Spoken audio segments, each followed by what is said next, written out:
देखिए, बिहार में अगर आप देखिएगा तो फिर वही स्थिति आने जा रही है। फिर वही स्थिति आने जा रही है जो स्थिति 15 साल 17 साल पहले थी। पहली बैठक में तो उन्होंने कहा था कि हमारा कलम चलेगा तो हम रोजगार देंगे, लेकिन वो तो खुद अपनी सिक्योरिटी ले लिए। जिन अधिकारियों ने नौजवानों को बुरी तरह से पीटा, उन पर क्या कार्रवाई हुई? कभी तो जो प्रधानमंत्री है देश चला रहे हैं, बोले थे हर साल 2 करोड़ रोजगार।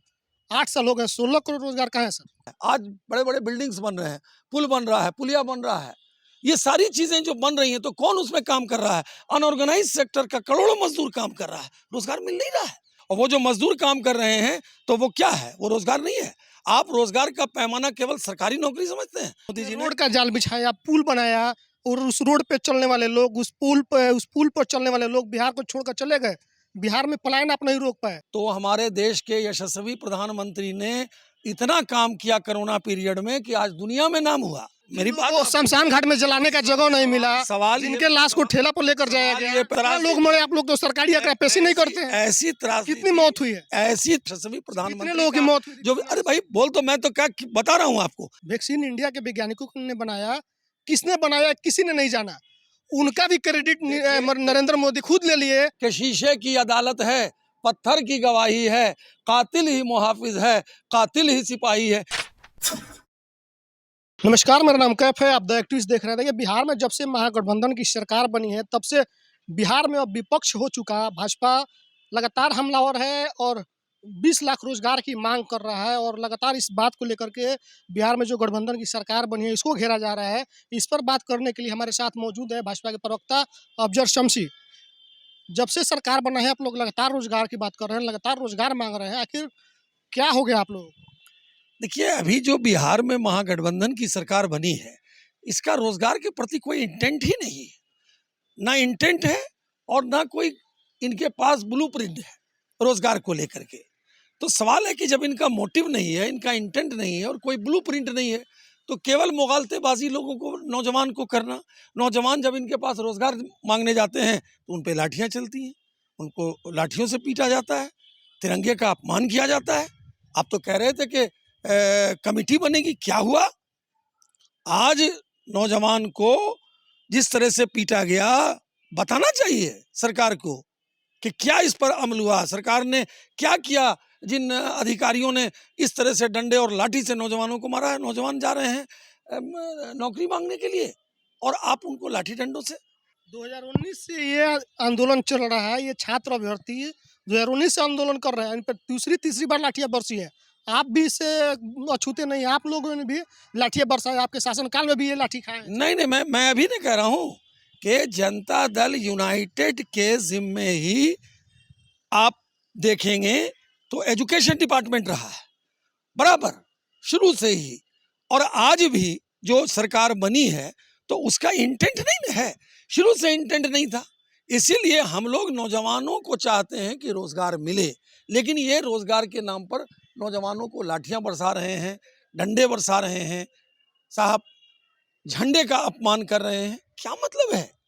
आपको बताना चाहिए ना, क्या ब्लूप्रिंट है? हम पूछना चाहते हैं सरकार से कि नौजवानों के रोजगार के बारे में उनके पास क्या ब्लूप्रिंट है, उनका क्या इंटेंट है? तो वादा कर रहे हैं ना, 15 अगस्त को भी बोले दोबारा कि एकदम देंगे हर हाल में। बोलने से नहीं ना होगा, उसको केवल मुगालता करना, केवल बोलना। आज नौजवान आखिर क्यों? तेजस्वी यादव पहली बैठक में 35,000 रोजगार का वैकेंसी निकाल दिए। देखिए, वैकेंसी विभाग में नहीं, पहली बैठक में तो उन्होंने कहा था कि हमारा कलम चलेगा तो हम रोजगार देंगे, लेकिन वो तो खुद अपनी सिक्योरिटी ले लिए। क्या कैबिनेट की मीटिंग हो चुकी है? मेरे कहने का कुल मिला के मतलब है कि नौजवान का जो डिमांड है, और अपनी डिमांड को रखना कोई गलत नहीं है, उनका जेन्युइन डिमांड है। पहले भी जब छात्रों पर लाठियां चलता था, बेरोजगारों पर लाठी चलता था, तो कोई उप मुख्यमंत्री और मंत्री या करके नहीं बोलते थे कि कार्रवाई हो, कमेटी बने। लेकिन आधे घंटे के अंदर तेजस्वी यादव ने जिस तरीके से प्रेस कॉन्फ्रेंस करके इस चीज़ की मांग की कि जो भी अधिकारी है उन पर कार्रवाई हो। तो वही तो मैं पूछ रहा हूँ कि क्या कार्रवाई हुई? आप बताइए, आप तो खुद पत्रकार हैं, कह दिन हो गया। उन्होंने कहा था ना भाई कि कमेटी बनेगी, तो बताइए, पूछिए सरकार से कि क्या उसका इम्प्लीमेंटेशन हुआ। जिन अधिकारियों ने नौजवानों को बुरी तरह से पीटा, उन पर क्या कार्रवाई हुई? आज क्या रोज हो चुका है? केवल देखिए, लीपापोती से काम नहीं चलेगा, लीपापोती से काम नहीं चलेगा। कभी तो जो प्रधानमंत्री है देश चला रहे हैं, बोले थे हर साल 2 करोड़ रोजगार। 8 साल हो गए, 16 करोड़ रोजगार कहाँ है सर? मिल रहा है। रोजगार का मतलब आप क्या समझते हैं? सरकारी नौकरी नहीं, फुल एम्प्लॉयमेंट, अंडर एम्प्लॉयमेंट। अब तो वो 3 कैटेगरी होता है, एम्प्लॉयमेंट, अंडर एम्प्लॉयमेंट और फुल एम्प्लॉयमेंट। तो आप अगर देखेंगे कि ऑर्गेनाइज सेक्टर और अनऑर्गेनाइज सेक्टर, नौकरियों का मतलब केवल सरकारी नौकरी नहीं होता है, अनऑर्गेनाइज सेक्टर में होता है। आज बड़े बड़े बिल्डिंग्स बन रहे हैं, पुल बन रहा है, पुलिया बन रहा है, ये सारी चीजें जो बन रही हैं, तो कौन उसमें काम कर रहा है? अनऑर्गेनाइज सेक्टर का करोड़ों मजदूर काम कर रहा है, रोजगार मिल नहीं रहा है। ये पहले नहीं होता था। नहीं, पहले, आज उसकी गति में तेजी आई है, आज उसकी गति में तेजी आई है। आप देखेंगे जिस तरह से पूरे देश के अंदर रोड का जाल बिछा है, जिस तरह से गांव-गांव तक रोड चला गया है, जिस तरह से बिल्डिंग बनी है, जिस तरह से पुल बने हैं, तो ये क्या है? उसमें कौन लोग काम कर रहे हैं? अनऑर्गेनाइज सेक्टर के मजदूर काम कर रहे हैं। और वो जो मजदूर काम कर रहे हैं, तो वो क्या है? वो रोजगार नहीं है। आप रोजगार का पैमाना केवल सरकारी नौकरी समझते हैं। मैं बार बार कह रहा हूँ कि एम्प्लॉयमेंट, फुल एम्प्लॉयमेंट और अंडर एम्प्लॉयमेंट होता है, लेकिन अंडर एम्प्लॉयमेंट की स्थिति से हमारे देश के यशस्वी प्रधानमंत्री मोदी जी ने रोड का जाल बिछाया, पुल बनाया, और उस रोड पे चलने वाले लोग, उस पुल पर चलने वाले लोग बिहार को छोड़कर चले गए। बिहार में पलायन आप नहीं रोक पाए।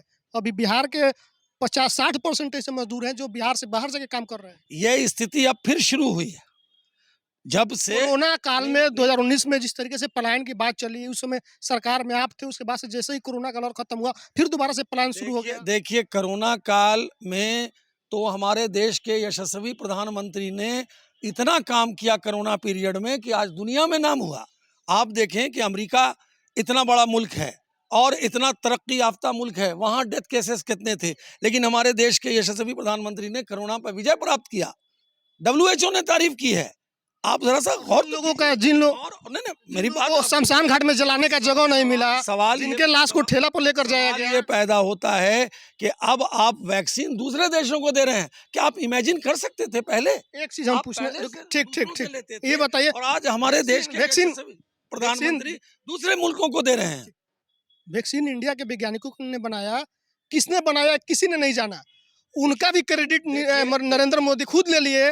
वैक्सीन वाले जो सर्टिफिकेट मिले उस पे अपना फोटो लगवा दिए। अरे भाई, तो देश जो के- काम कर रहा है उसको नहीं, क्रेडिट आप लोग नहीं देते। नहीं, काम कराया चीज में किसने? क्रेडिट लिए। काम कराया किसने? काम का इम्प्लीमेंटेशन किसने किया? अरे जिसने काम किया उसने तो किया ही, लेकिन उसका इम्प्लीमेंटेशन जो कराया देश के प्रधानमंत्री ने, उनका इंटेंट था कि हम कोरोना पर विजय प्राप्त करेंगे, और विजय प्राप्त किए। दुनिया में नाम हुआ भारत का, भारत ही नहीं, ये तो एक ऐसी कितना लोग मरे, आप लोग तो सरकारी आंकड़ा पैसे नहीं करते हैं। ऐसी त्रासदी, कितनी मौत हुई है? ऐसी त्रासदी थी कि उस त्रासदी से विजय प्राप्त भारत ने किया, और भारत के यशस्वी कितने प्रधानमंत्री लोगों की का मौत हुई? जो, अरे भाई बोल, तो मैं तो क्या बता रहा हूँ आपको कि आप अमेरिका के अंदर देखिए, अमेरिका में कितनी आबादी है, आंकड़ा आपके पास है ना? वहाँ कितने लोग मारे गए। ऐसे नहीं होता है। देखिए, हैप्पीजार्ड वे में बोलने से नहीं होता है। इतना तय है कि जो काम देश के अंदर में हमारे देश के यशस्वी प्रधानमंत्री ने किया है, वो स्वर्ण अक्षरों में लिखा जाएगा, वो लैंडमार्क काम है, और आने वाले दिनों में भारत पुनः विश्व गुरु बनेगा। अच्छा, बिहार में इतना आप लोग हावी क्यों हो गए हैं? देखिए, बिहार में अगर आप देखिएगा तो फिर वही स्थिति आने जा रही है, फिर वही स्थिति आने जा रही है जो स्थिति 15 साल 17 साल पहले थी। आज वही स्थिति फिर उस तरह का शुरू हो गया है बिहार में। आप देखिए आगे आगे होता है क्या। पहले से कल्पना करके आप लोग बढ़ गए।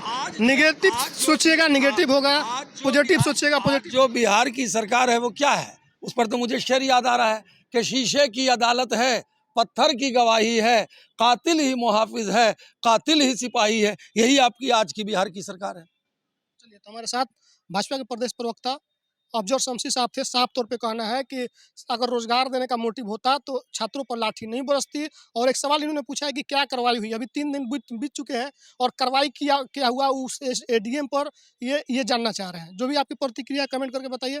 फेसबुक देख रहे शेयर कीजिए, यूट्यूब देख रहे चैनल को सब्सक्राइब कीजिए। धन्यवाद।